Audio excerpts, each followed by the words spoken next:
네, 풍수라면 돈이 보인다. 일상생활에서 손쉽게 실천할 수 있는 풍수 지침서, 돈 버는 풍수여행 시간입니다. 오늘 첫 코너는요, 바로 풍수로 풀어보는 청기누설 풍수비급 시간으로 출발해 보도록 하겠습니다. 자, 오늘 이 시간에는 나보다는 우리로 사는 방법에 대해서 배워볼 텐데요. 방송 보시다가 궁금한 점 생기시면 주저하지 마시고 서울적 번호 02-797-8100번으로 전화를 남겨주시면 되겠습니다. 자, 오늘도 함께 해주실 분 소개해드릴게요. 동양미래학자 소재양 미래예측학 박사 자리해 주셨습니다. 안녕하세요. 안녕하세요. 반갑습니다. 네, 반갑습니다. 자, 오늘 주제가 나보다는 우리로 사는 방법. 이게 특별한 방법이 있는 건가요? 방법이라고 표현하기보다는 어쨌든 우리는 이 사회 속에, 사회라는 혼자 살아가진 않지 않습니까? 그럼요. 첫째, 가족이라는 속, 그 다음에 직장, 그 다음에 어떤 토속한 지역사회, 국가, 이런 틀. 그러니까 바로 사회생활 하는 속인데, 특히 올해가 양의 해다 보니까 양의 특성 중에 하나가 때를 지어서 다니는. 그렇죠. 그런 개념들하고 또 살다 보면은 잘 나갈 때 못 나갈 때가 있다고, 그렇죠? 속하리듬 바로 그런 힘든 시기를 빠졌을 때 바로 우리라는 것들이 도움이 되기도 하고 또 때에 따라서는 또 오히려 짐이 되기도 합니다. 그렇죠. 그래서 그 슬럼프를 또 극복하는 방법 중에 하나로 얘기를 해나가면서 그럼 더불어 사는 방법, 그리고 어찌 보면 이 시대에 현재 상당히 많은 문제들이 발생하고 있습니다. 특히 이번에 좀 아마 구정 지나면서 상당히 많은 뉴스도 나오고 말도 나왔는데요. 그런 가족들의 관계에 서로 설날에 대한 문제, 스트레스 문제, 이런 것들의 궁극적인 원인, 현대 사회 가치관의 원인들, 젊은이들이 적응하지 못하는 것부터 군대 지금 계속 사고 납니다. 자살하는 거 아십니까? 맞아요. 그 왜 그럴까? 그 이유들이.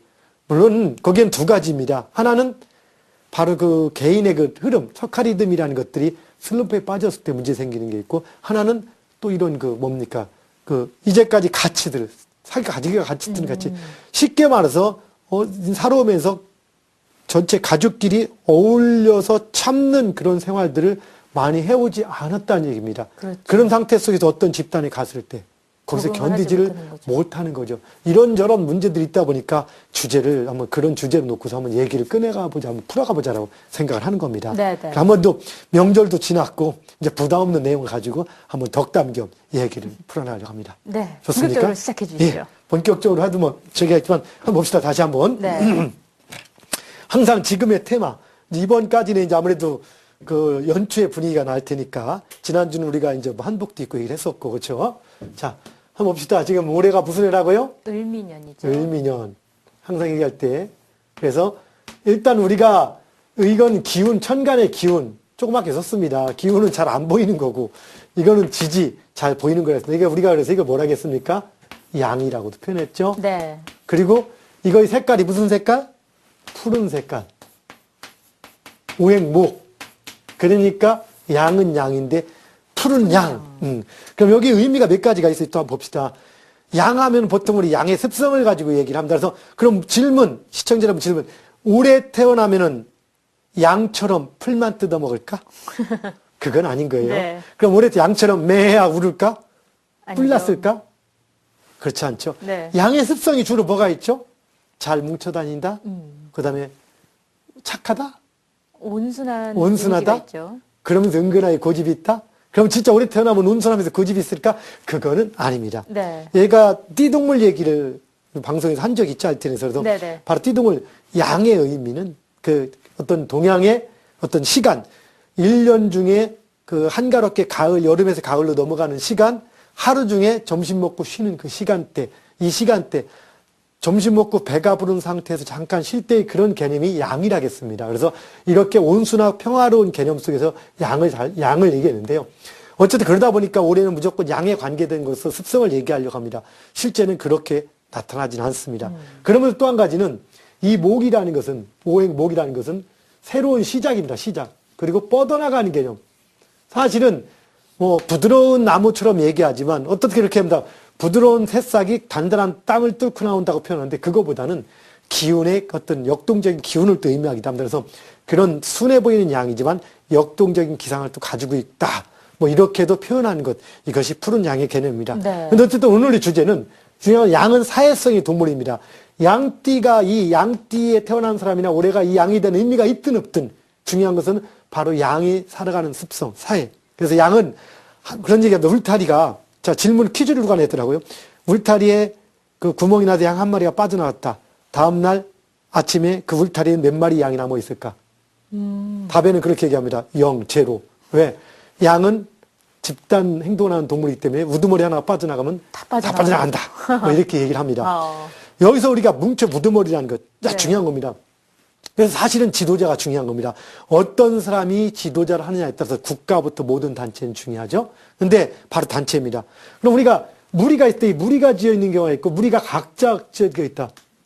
인생은 하나의 목표라고 할 때, 자, 10명이면 10명의 무리가 지어서 하나의 지도자를 통해서 갑니다. 여기 못 갑니다. 설사 지도자가 좀 잘못됐다. 그래서 가다가 잘못했다. 아니면 여기는 각자 간다. 자, 그럼 뭉쳐있는 것과 따로 떨어져 있는 것이 궁극적으로 경주 지점까지 올 때 어느 게 더 유리할까? 제가 이제 장교 출신인데요. 우리 소위 훈련받을 때 장교가 그런 게 있습니다.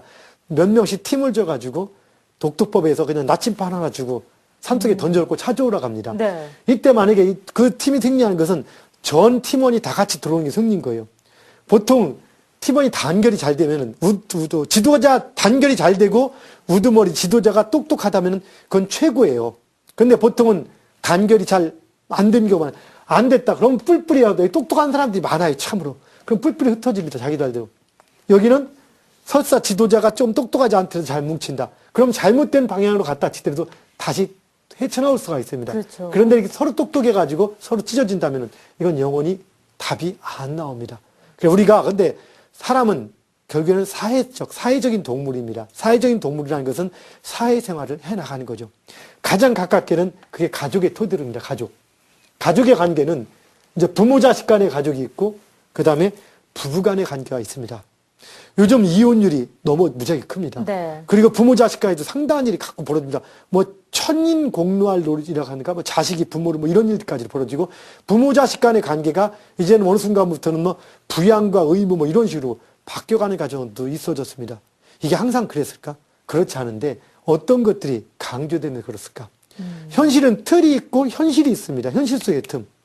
우리가 이제 예전에는 어떻게 생활해? 집에 보면은 가족을 보면 구성을 본다면은 보면은 할머니, 할아버지, 그렇죠? 엄마, 아빠, 그 다음에 자식들. 네.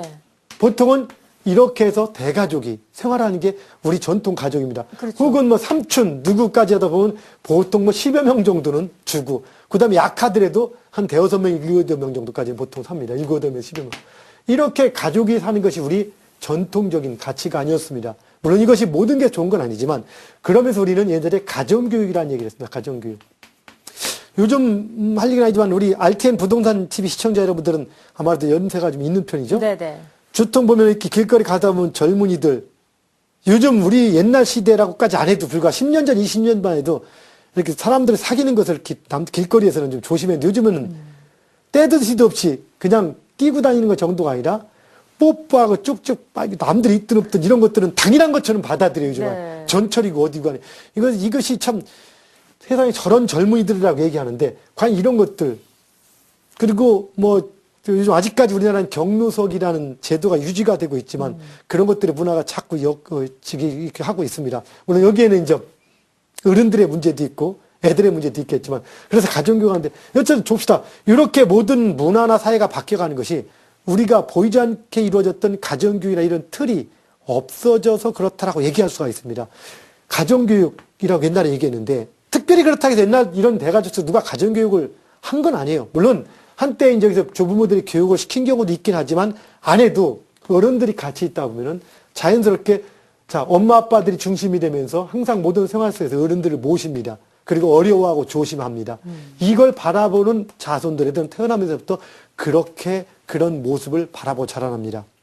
우리 애들이, 제 애들이 이제 지금은 커서 이제 고등학생들이고 뭐 고등학생들, 뭐 이렇게 대학생들이 가고 있지만 예전에 항상 볼 때 밥 먹을 때 할머니 할아버지 같이 밥 먹다 보니까 자연스럽게 밥 먹을 때는 엄마 아빠나 오기 전에 먹지 않고 기다리는 그런 습관을 네, 자연스럽게 거쳤는데 그 습관을 가지고 밖에 가다 보니까 칭찬을 받는 거야. 왜냐면 그게 없다 보니까. 그러니까 애들은 칭찬받다 보니까 계속 그 습관이 됐었습니다. 근데 이걸 가르쳐 준 게 아니라 할머니 할아버지들 같이 갖고 먹을 때 할머니 할아버지 먹기 전에 안 먹고 그런 거야 라고 자연스럽게 그런 분위기 속을 하다 보니까 얘들이 알게 된 거란 얘기예요. 그리고 말하자마자 어른들 아침에 일어나셨냐 주무셨냐 안 오기 전에는 뭐 가면 방에 놀다 누워있다가 어른 들어오면 자연스럽게 일어나는 것들, 이런 모습을 우리가 이렇게 보여줄 때, 그냥 자연스럽게 할 때 애들은 이걸 보고 배우는 겁니다. 이게 가정교육인 거죠, 이렇게. 맞아요. 근데 이렇게 하면서 스스로 봐서, 아, 그러면은 어른들, 나보다 나이가 많거나 어른들한테는 행동을 조심해야 되는구나. 그리고 둘이 막 의견 대립하다가도 어른이 오면은 조심하고 참는 건 당연한 거예요. 이렇게 배워왔는데 요즘 어떻습니까? 할머니, 할아버지 없고 떨어져 삽니다. 부모하고 자식. 근데 부모 자식도, 자, 아빠, 엄마 일하러 가. 그러니까 결국에는 뭡니까? 밥 먹고 돈 대주고 생활하는, 그거인 없어. 집에 오면은 텔레비 보고 컴퓨터 하다가 스마트폰 보고 가고 뭐 이런 거다 보니까 밥도 따로 먹고. 네. 이제는 뭐 그런 틀이 없습니다. 누워있는데 그냥 엄마 아빠 하면, 왔어? 뭐 그냥 하고 그냥 4층 넘어가고 또 이제 자연스럽다 보니까 그냥, 그렇게 해도 부모들도 그냥 넘어가는 겁니다. 그냥 뭐라 할 것도 없이 그냥 지 알아서 움직여도 관계없으니까 자연스럽게. 또 애들이 이제 요즘 어떻습니까? 조금 철이 들면은 학원 다녀야 돼. 스트레스 받아. 네. 다 대학 입시를 해서. 그러니까 그쪽에 학원 다니고 뭐하고 하는 속에서 움직이다 보니까 스트레스 받으니까 다른 것들에 대해서는 서로 스트레스를 안 주려고 하고 그냥 내비둡니다. 네. 그러다 보니까 아예 그냥 자기들 원하는 것들. 그리고 모든 것들이 중요한 거나 귀한 거 있으면 어른들 먼저란, 음식도 어른들 먼저란 게임들이라 어떻습니까, 요즘은? 내 새끼 귀하니까. 너는 소중한 놈이야. 그래도 너는 진짜 소중해, 내 새끼니까. 좋은 것만, 좋은 거. 엄마, 아빠는 안 좋아, 넌 좋은 거. 그러다 보니까, 좋은 건 당연히 내가 먹는 거. 엄마, 아빠는 대충 먹어도 되는 것부터 시작해서 이렇게 모든 것들이 변해갑니다. 그러다가 어느 날 갑자기 떨어지는 할머니 만나면은 잠깐은 반갑지만 조금 지나면 어떻습니까?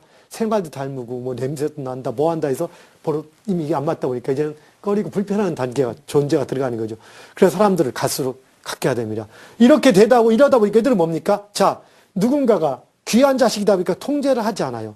통제를 하지 않다 보니까 어떻습니까? 스스로 통제를 누구한테 받다 보니까 네. 화가 나면 화를 내는 거야, 그냥.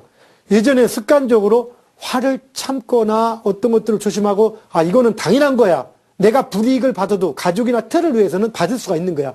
그리고 내가 작은 희생을 해줌으로써 가족이 누군가 기뻐해 줄 때는 이거는 전체적으로 내가 보람을 느끼는 거고, 우린 그렇게 하며 살아가는 이런 가족제에 대해서 이게 이루어진 거예요. 엄마는 엄마대로 밥을 해주고, 할머니는 지혜를 주고, 누구대로 이렇게 움직였던 건데, 이제는 그게 아니야. 누구도 필요 없고, 그냥 내가 필요한 걸 해주고, 남들이 해줘야 되는 거야, 당연하게. 이렇게 해두다가, 바로 이제 사회를 나가면 학교로 나갑니다. 이제 학교도 변해가죠. 학교도 요즘은 웬만하면 타치를 하지 않으려고 합니다. 서로 놔두는데, 거기서는 친구들은 인정을 안 해줘. 내 말을. 그럼 그때부터 문제가 생깁니다. 그런데 좀 이러다가 학교는 좀 그래도 들여다 놔야지 커서 군대를 간다. 군대란 틀은 어떻습니까? 군대는 무엇보다 조직, 단체가 우선이 되지 않는 그렇죠. 곳이에요. 그 말이 그래서 이렇게 터치를 받다 보니까 그러한 강한 터치를 받지 않던 사람들이 받다 보니까 견디지를 못하는 겁니다. 여기서 여러분 중요한 것. 인생은 말입니다. 수레바퀴 같은 거예요. 굴러갑니다, 이렇게. 굴러가다 보니까 항상 위에 있을 때가 있고 밑에 있을 때가 있습니다. 네. 이걸 표현한 게 뭐라고 합니까? 이걸 바로 우리가 했듯이 제가 했던 석가리즘. 사람은 살다 보면은 잘 나갈 때가 있고 못 나갈 때가 있습니다. 바로 특히 이 슬럼프에 빠질 때. 이걸 우리가 뭐라고 합니까? 석가리즘의 겨울이라고 그러죠. 네. 예, 석가리즘의 겨울. 이 바로 석가리즘의 겨울에 빠지게 되면 어떻게 됩니까? 이렇게 빠지게 될 때는 더욱더 문제가 생깁니다. 자, 이렇게 하다 보니까 자, 우리 젊은 사람들이나 지금 젊은 사람들이 가정에서 통제를 받지 않고 자랍니다. 그러면서도 불구하고 사고난 사주나 특성에 따라서 인성이 돼 있거나 어떤 참거나 조화롭게 사는 사람도 있지만 그렇지 못한 습성을 가진 사람들이 운이 이렇게 좋을 때, 좋은 주기에 있을 때, 석가리즘의 여름이나 가을 갔을 때는 대우를 받습니다. 학교 가도 다 선생님도 받들어주고 학원 가 선생님도 요즘 뭐 옛날처럼 통제할 처지가 아니잖아요. 서로 관계가. 네네. 그러니까 누군가도 자기를 그냥 그 틀만 지켜주면은 크게 없는 거예요. 그런 생활을 이렇게 해나가면서 친구들도 받들어주고 서로 하는데 하다가 이 석가리즘에 따라 겨울로 접어들면 어떻습니까? 이때는 어떤 관계 속에서 불편한 일들이 자꾸 벌어집니다. 이 불편한 일이 벌어질 때 바로 나만을 챙겨주지 않습니다. 누구도 챙겨주지. 이럴 때 이들은 참다 못하고 스트레스를 받다 못하고 문제를 터져. 이게 또 문제가 생긴 것은 집에 와서 풀면 좋은데 이럴 때는 집에 와서도 이걸 풀 데가 없게 됩니다. 왜? 부모 역시 마찬가지 어떤 여건에 인해서 많이 봐주지를 못하게 되는 겁니다. 그렇죠. 그런 문제가 생기는 겁니다. 이래서 이런 사고들이 많이 나는 거죠. 뭐 군대 이런 문제도 어디에 원인이 있느냐 아니면 또 무슨 지금 현재 툭하면 자살 툭하는 것들 어디에 원인이 있냐 근본적으로 대책을 세워라. 바로 여기에 문제인 겁니다. 노사 문제나 모든 것들도 바로 여기에 문제인 겁니다. 먼저 얘기했듯이 사람들이 잘 나갈 때는 뭐든 다 쥐러집니다. 그리고 잘 나갔다가 이것이 현재 이렇게 그림을 그리지만 실제 우리가 나타날 때 어떻게 나타나냐면은 운의 흐름은 이렇게 가다가 갑자기 꺾입니다, 사실은. 이렇게 해서 갑자기 꺾이게 나타납니다. 그러니까 무슨 얘기냐? 이렇게 갑자기 꺾이는 그림이 올 때 바로 여기서 최고 극성한 시기. 바로 우리가 2014년, 15년이 그런 시기입니다, 지금. 네. 15년이 바로 여기입니다, 우리나라에. 이 부분도 15년, 이렇게. 이런 시기를 14, 15년 이렇게 극단적인 상당히 강한, 상당히 활성화되어 있는 최고의 시기를 누립니다. 이때 오바까지 하는 거죠. 이렇게 들었다 갑자기 꺾일 때 이렇게 변해가는 것들을 우리가 견디지 못하는 겁니다. 그러면서 문제가 생기고 슬럼프에 빠지게 되는 겁니다, 이때. 사실은 자, 문제는 우리가, 누가 보면 주위에 볼 때, 여러분 친구들 관계를 이렇게 하지만, 자, 친구를 많이 몰고 다닌다 해서 인간성이 반드시 좋은 건 아니에요. 인간성 좋은 애들이 많이 몰고 다니는 건 사실이지만, 어떨 때는 인간성 안 좋은데도 많이 몰려다니는데 왜 그럴까? 바로 이런 겁니다. 이렇게 운이 좋을 때는 인간성이 조금 안 좋아도 많이 몰려다닙니다. 그럴 때 어떡합니까? 뭘 다니면서도, 자, 왜 분위기가 남들이 따라가니까 자기가 어떻게 따라다니면서 네네. 속으로 어떡합니까? 아, 저 자식 저거 싫은데. 그런데 불구하고 하슬이 따라가는 거예요. 누구든지 사람들이. 왜? 그 사람 기운에 의해서 그 친구. 근데 기운이 딱 꺾이면은 그때 어떡합니까? 서서히 이제 불만이 나오기 시작합니다. 야, 쟤는 이번에 가지 말게. 쟤는 저기 문제가 있어. 친구가 얘기합니다. 나도 그런 게 있었거든. 맞아. 걔 그래. 걔 진짜 그래. 오늘 갑자기 확 드러나면서 이제 문제가 생깁니다.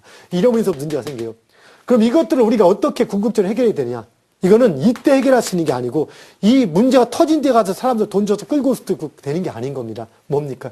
애초부터 사람들이 스스로 바로 인격이나 소양 혹은 습성 이런 특성들을 바꾸고 만들어주도록 해줘야 되는 겁니다. 이렇게 해줘야 해서 스스로가 지킬 수 있게끔 쉽게 말해서 좀 잘못해도 뜨지만 좀 더 훌륭한 인격을 가지고 있더라면 제대로 또 뜹니다. 그리고 문제가 생길 때 물론 훌륭한 인격을 가지고 있어도 석가리 때문에 겨울에 빠지면 문제는 생깁니다. 네. 친구 간에 애매하고 그럴지라도 훌륭한 인격을 가지고 있을 때는 아 내가 뭘 잘못했나 보통은 자기를 찾아보고 돌아보는 기회를 갖는데 그렇지 않은 경우는 주변을 탓하고 그러다 보니까 화가 나니까 견디지 못하니까 어떡합니까? 이 견디지 못하는데 이것이 애일 경우는 땡깡을 쓰죠. 어른 성인이었다. 행동을 하는 겁니다. 그렇죠. 근데 영향력이 보통은 이 상태 잘 나갔다가 꺾이다 보니까 아직 여력을 가지고 있습니다. 돈적, 금전적이요. 차를 운전하다 하면 차를 끌고서 화나니까 이럴 때 누가 좀 건드려 기분 나빠. 차를 타다가 누가 조금 앞에서 깔짝거려. 어떡합니까 이럴 때? 바로 못 참고 들이받는 겁니다. 네. 화가 났는데 그러지 않으면 세상에 화나 죽겠는데 지금. 근데 뜻대로 안 돼. 잘 나가다가 화가 났어. 근데 누가 건드려. 못 참고 들이받는 겁니다. 그리고 지나가다 행위나트도 하는 겁니다. 왜? 못 견디니까. 자, 우리가 상식적으로 볼 때 내가 화나서 누구를 받았다? 어떻게 되겠습니까? 문제가 생기죠. 그럼요. 근데도 불구하고 하는 건 뭐냐? 참지를 못하는 게 본인이.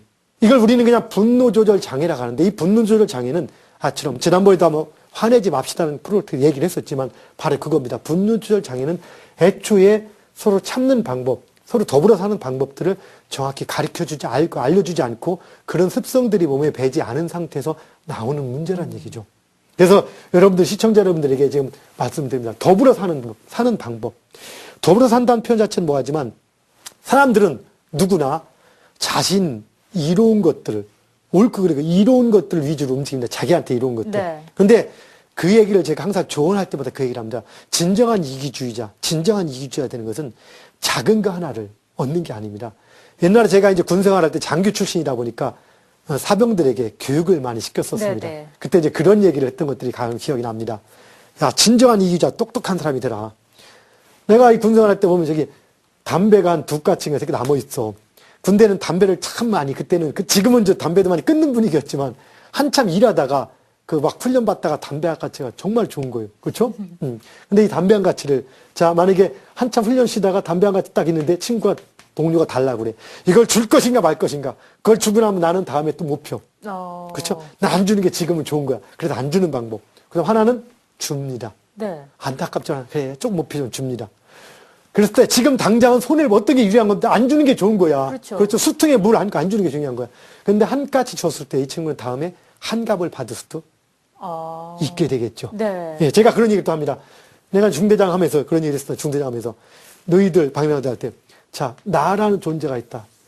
하나하나 생활할 때 니들 약게 일을 작업을 시키는데 어떤 사람은 똑같은 시간에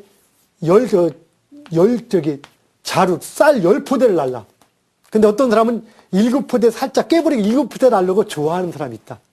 어떤 사람은 성실하게 11포대 나는 사람이 있다. 누가 현명한 사람일까? 똑같은데. 현명한 사람이요? 누가 좀 흐름으로 보면은 11포대가 현명하겠죠? 흐름으로 아주 지혜롭습니다. 보통은 7포대, 8포대를 깨부리고 합니다. 물론 이게 좋습니다. 그걸 누가 뭐라 하지 않아요. 어떤 사람은 미련하게 11포대를 합니다. 그리고 넘어갑니다. 당장 차이 나는 거 없습니다. 네. 당장은 없어요. 근데 세월이 흐릅니다. 어느 순간에 누군가 잘못했어. 근데 이 7포대 나른 애가 잘못했을 때, 11포대나 잘못했을 때 얘기합니다. 이게 잘못했을 때는 어떡합니까? 처벌을 하냐 마느냐 문제가 될 때 처벌을 합니까? 모르니까 물어봅니다. 친구 동료들한테. 야, 걔 어때 도대체? 어떤 애야? 그럼 남들이 뭐라고 얘기할까? 걔 성실하고 잘한다 하는 니께 친하면. 근데 보통은 하다 보면 걔 열심히 그냥 이렇게 잘 삽니다. 뭐 이렇게 얘기하겠죠. 네. 근데 만약 11포대 나른 애가 문제를 일으켰다 물어보면 어떡해요, 사람들이? 자기도 모르게 걔는 정말 고지식할 정도 성실합니다. 자기도 나온다는 얘기입니다. 그럼 나중에 어떻습니까? 누군가 포상인가를 줘야 되는데 너희들 이렇게 얘기합니다. 제가 누구를 주겠는가? 당장은 이게 손해보는 것 같아도 결국엔 이게 손이익이다. 궁극적으로는 지금의 나를, 지금의 이 모습, 이 자체 눈에 보이는 것이 아니라 더 크게 보는 것, 이게 중요한 거다. 네. 그러면 한 가지 제가 시청자 여러분에게 한 가지만 드립니다. 우리가 현명하고 지혜롭게 사는 것, 그리고 더불어 사는 방법 한번 봅시다. 우리는 사람은 누구나 뭔가를 결정지을 때 이로운가 불리한가를 기준으로 결정짓습니다. 근데 제가 얘기합니다. 저는 그렇게 합니다. 이로운가 불리한가가 아니라 옳은가 그른가를 기준으로 결정을 진다면은 그거말로 진짜 정말 큰 이익입니다. 당장이 아니라. 그런데 중요한 것, 그럼 어떤 게 옳은지를 알 수가 없습니다. 네. 그거 애매하죠. 그 기준은 간단한 겁니다. 항상 사람 혼자가 아니다. 내가 하고자 하는 것과 내가 속한 집단이 하고자 하는 것, 그 하고자 하는 것이 일치하거나, 즉 내가 하고자 하는 것이 내가 속한 집단이 하고자 하는 것에 내가 속한 집단의 이익하고 일치될 때 그것은 옳은 겁니다. 근데 그거한테 반할 때 옳은 게 아닌 거예요. 즉 내가 뭔가를 하고자 하는데 우리 가족이 원하는 것과 이익하고 반한다면 이것은 옳은 게 아닌 겁니다. 네. 그런데 이 가족, 그 집단은 더 큰 집단, 이 가족이라는 것은 더 큰 집단, 그 그룹의 모임에서 하고자 하는 것과 이로운 것, 그리고 와서 거기에서 그 큰 집단의 이익에 반한다면 그건 옳은 게 아닙니다. 그럼 만약에 현재는 지역이주의자입니다. 우리 지역에서 하고자 하는 것이 국가의 이익에 반한다면은 그것은 옳은 게 아닌 겁니다. 그걸 기준으로 판단한다면은 바로 누구든지 옳은 판단할 수 있는 거죠. 네. 즉 국가에서 하고자 하는 것이 인류 전체 이익에 위배된다면은 그것은 옳은 게 아닙니다. 바로 누군가 어떤 것이 하고자 하는 것, 개인이나 어떤 집단이 하고자 하는 것들이 더 큰 집단의 이익에 방해가 되지 않는 것, 더 큰 집단의 이익과 부합되는 것, 이것이 옳은 것의 옳고 그른 기준이 됩니다. 그러한 기준으로 행동을 해 나간다면 세상은 문제가 되지 않을 것입니다. 그렇게 한 가지 아울러 더 시청자 여러분, 젊은이들이나 자녀들을 교육시킬 때 무조건 오냐오냐 받아만 주지 마십시오. 수레바퀴는 돌게 돼 있기 때문에 집에서 이렇게 받들어 준다면은 밖에 나가서 힘들게 돼 있습니다. 옛날 대가족 시대에 있는 분들이 왜 행복을 크게 느낀지 아십니까? 그리고 종교인들이 행복을 크게 느끼냐면은 종교인들이나 대가족 시대에 있다면 같은 틀 속에서 어려움을 참다 보니까 그때 힘든 시기가 액땜이 되는 겁니다. 그러다 보니까 그들은 액땜이 되는 것을 당연한 것처럼 받아들이다 보니까 나머지는 좋은 것만 있는 겁니다. 종교인들도 바로 힘든 시기는 스스로 액땜하다 보니까 그렇게 되는 겁니다. 그래서 어쨌든 삶은 좋은 일과 나쁜 일이 골고루 있다는 것, 그리고 그런 것들을 이해하고 좀 더 나보다는 우리라는 개념으로 더불어 살려는 노력해 줄 때 이 사회는 보다 아름다운 사회가 되지 않을까 생각합니다. 감사합니다. 네, 고맙습니다. 자, 우리 사회는 더불어 살 수밖에 없는 구조인데요. 이런 사회에 좀 더 잘 적응하기 위해서라도 오늘의 강의 내용들 잘 기억해 두시기 바라겠습니다. 자, 오늘도 좋은 말씀 들려주신 소재학 박사님 수고하셨습니다. 고맙습니다. 감사합니다. 자, 이렇게 해서 오늘은 나보다는 우리로 살아가는 방법에 대해서 배워봤습니다.